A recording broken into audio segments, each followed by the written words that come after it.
Exercise question number 2.10. A 12 picofarad capacitor is connected to a 50 volt battery.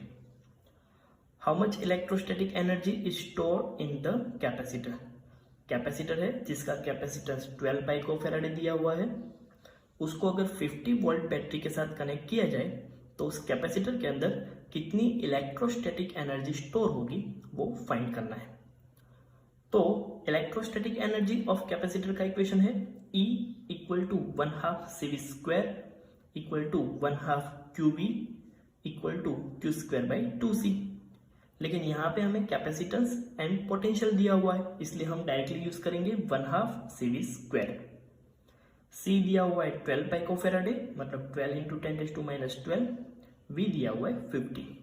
Value रखेंगे, solve करेंगे तो final answer मिल रहा है electrostatic energy in the capacitor E equal to 1.5 into 10⁻⁸ joule.